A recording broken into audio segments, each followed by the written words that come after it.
వెంటనే ప్రెగ్నెన్సీస్ అనేవి వచ్చేస్తున్నాయి. సో బర్త్ స్పేసింగ్ అంటే ఏంటి? ఓకే, మాకు లూప్ వేయించుకోవడం ఇష్టం లేదు. లూప్ అనేది ఒక ఫారెన్ బాడీ.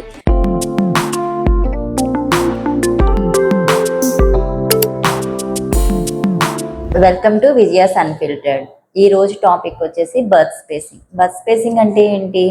ఒక ప్రెగ్నెన్సీకి నెక్స్ట్ ప్రెగ్నెన్సీకి వచ్చే గ్యాప్నే బర్త్ స్పేసింగ్ అంటాము. ఇది చాలా ఇంపార్టెంట్ టాపిక్. ఎందుకు అంటే నేను రెగ్యులర్గా చూసే ఓపీస్లో నేను డెలివరీ చేసిన పేషెంట్ ఇంకా ఫస్ట్ బర్త్డే అవ్వకుండా బేబీకి మళ్ళీ వెంటనే ప్రెగ్నెన్సీతో వస్తున్నారు. సో వీళ్ళకి బర్త్ స్పేసింగ్ మీద అవగాహన లేకపోవడం వల్ల వెంటనే ప్రెగ్నెన్సీస్ అనేవి వచ్చేస్తున్నాయి. ఇలా వస్తే ఏమవుతుంది? పని అయిపోతుంది కదా, డెలివరీస్ అయిపోతాయి కదా అని ఫ్యామిలీలో అటు అమ్మగారి వైపు అత్తగారి వైపు అనుకుంటారు. కానీ ఇది కరెక్ట్ కాదు. ఎందుకు అంటే దీనివల్ల మనకి ముందు బేబీ ఆల్రెడీ పుట్టిన బేబీకి ప్రాపర్ న్యూట్రిషన్ కేర్ అనేది ఉండదు.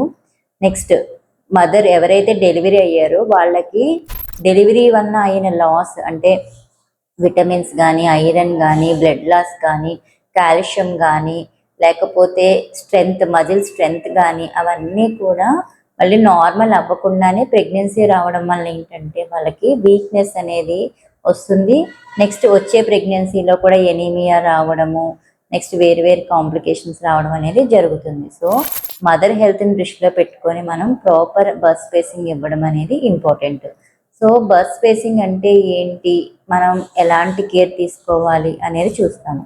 ఈ రోజుల్లో బర్త్ స్పేసింగ్ కోసం మీరు ఏమి ఇన్వెస్ట్ చేయాల్సిన అవసరం లేదండి. గవర్నమెంట్ మంచిగా ఎవరైతే గవర్నమెంట్లో డెలివరీ అవుతున్నారో వాళ్ళకి PPIUCD అనే ప్రోగ్రామ్ పెట్టింది గవర్నమెంట్. అంటే ఇమీడియట్గా డెలివరీ అయిన వెంటనే నార్మల్ అయినా మీరు సిజేరియన్ అయినా కూడా వాళ్ళే at the time of delivery మీకు లూప్ అనేది వేసేస్తున్నారు. సో డెలివరీ అయిన టైంలో వేసేయడం వల్ల మీకు పెయిన్ అది ఉండదు. కాబట్టి చక్కగా మీరు ముందే డెలివరీకి ముందే వైఫ్ అండ్ హస్బెండ్ డిస్కస్ చేసుకొని మీరు కన్సెంట్ ఇస్తే చాలు. ఇవ్వడం వల్ల లూప్ వేస్తారు. ఆ లూప్ అనేది మీకు 3 to 5 years వర్క్ చేస్తుంది. చక్కగా 3 years తర్వాత మంచిగా బేబీ హెల్త్ నార్మల్ అయ్యి మదర్ హెల్త్ కూడా నార్మల్ అయిన తర్వాత మీరు లూప్ తీయించేసుకోవడం వల్ల మీకు ప్రెగ్నెన్సీ కూడా వెంటనే వస్తుంది. నెక్స్ట్ ఆ లూప్ ఉన్న టైంలో కూడా మీకు మెన్సెస్ ప్రాబ్లమ్స్ కానీ, బ్లీడింగ్ ప్రాబ్లమ్స్ కానీ, వైఫ్ అండ్ హస్బెండ్ కలవడంలో కానీ ఎటువంటి సైడ్ ఎఫెక్ట్స్ అనేది మీకు ఉండదు. కాబట్టి PPIUCD గురించి మీరు ప్రెగ్నెన్సీలో ఉండగానే అంటే లూప్ వేయించుకోవడం గురించి వైఫ్ అండ్ హస్బెండ్ ఒక అవగాహనకు వచ్చి డెలివరీ టైంలో మీరు కన్సెంట్ ఇవ్వడం వలన మీరు ఒక్క రూపాయి కూడా ఇన్వెస్ట్ చేయకుండా ఎట్ ద టైమ్ ఆఫ్ డెలివరీయే గవర్నమెంట్ మీకు చక్కగా ఒక కాంట్రసెప్షన్ అనేది ప్రొవైడ్ చేస్తుంది. సో అదే ప్రైవేట్లో కూడా మీకు అవైలబుల్గా ఉంటుంది. మీరు కన్సెంట్ ఇవ్వడం వల్ల లూప్ వేస్తారు. లేదు నేను ఆ టైంలో ఇంకా డెసిషన్ తీసుకోలేదు అనుకుంటే చక్కగా 6 weeks తర్వాత మీరు ప్లాన్ చేసుకొని డాక్టర్ని కలిస్తే మీకు లూప్ వేస్తారు. ఆ లూప్ అనేది ఏంటంటే డిపెండ్స్ అపాన్ ద కంపెనీ. ఒకటి 5 years పనిచేస్తుంది, ఒకటి 10 years పనిచేస్తుంది, ఒకటి 3 years పనిచేస్తుంది. సో మీరు ఎప్పుడు ప్రాపర్గా బేబీ హెల్త్ బాగున్నాక మీరు మీ హెల్త్ కూడా సెట్ అయ్యాక లూప్ తీయించేసుకోవడం వల్ల ప్రెగ్నెన్సీ అనేది నార్మల్గానే వస్తుంది. ఓకే, మాకు లూప్ వేయించుకోవడం ఇష్టం లేదు. లూప్ అనేది ఒక ఫారెన్ బాడీ, లేకపోతే లూప్ వేయించుకోవడం వల్ల బ్లీడింగ్ ప్రాబ్లం అయిపోతుంది, లేకపోతే గర్భసంచి పాడైపోతుంది అని చాలామందికి ఒక తప్పుడు అపోహ అనేది ఉంటుంది. లూప్ వేయించుకోవడం ఇష్టం లేకపోయినా కూడా మనకి రకరకాల కాంట్రసెప్టివ్ మెథడ్స్ అనేవి ఉన్నాయి. అందులో ఏమేమి ఉన్నాయి? 3 నెలలకు ఒక ఇంజెక్షన్ చేసుకోవడం వల్ల డిపో-ప్రోవిరా అనే ఒక ఇంజెక్షన్ ఉంటుంది. అది గవర్నమెంట్లో అవైలబుల్గా ఉంటుంది, ప్రైవేట్లో కూడా అవైలబుల్గా ఉంటుంది. ఆ ఇంజెక్షన్ చేసుకోవడం వల్ల ఏమవుతుంది అంటే మీకు 3 నెలలకు ఒకటి చేయించుకుంటే చాలు, ప్రెగ్నెన్సీ రాకుండా ఉంటుంది.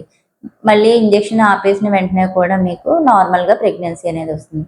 ఓకే, నాకు ఇంజెక్షన్ కూడా చేయించుకోవడం ఇష్టం లేదు అనుకుంటే మీకు కాండమ్ యూస్ చేసుకోవచ్చు. వైఫ్ అండ్ హస్బెండ్ కలిసినప్పుడు కాండమ్ యూస్ చేయడం వల్ల కూడా ప్రెగ్నెన్సీ వచ్చే ఛాన్సెస్ అనేది తక్కువగా ఉంటుంది.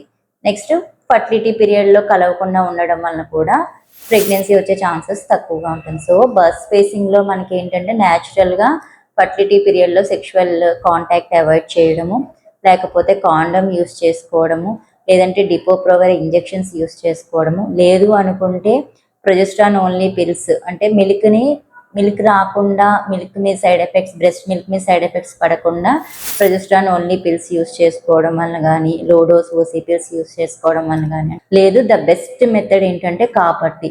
మీ డైలీ లైఫ్ని ఇన్ఫ్లుయెన్స్ చెయ్యదు, ఇంజెక్షన్స్ తీసుకోవాల్సిన నీడ్ లేదు, డైలీ టాబ్లెట్ తీసుకోవాల్సిన అవసరం లేదు, సెక్షువల్గా కూడా యాబ్స్టినెన్సీ ఉండాల్సిన అవసరం కూడా లేదు. So the best method is the copper tea. ఈ 5 వాటిల్లో మీరు ఏదో ఒకటి ఎంచుకొని ప్రాపర్ బర్త్ స్పేసింగ్ చేసుకొని మీకు ఆల్రెడీ ఉన్న బేబీ హెల్త్ని, మదర్ యొక్క హెల్త్ని కూడా కాపాడుకుంటారని చూసుకుంటున్నాను. Thank you.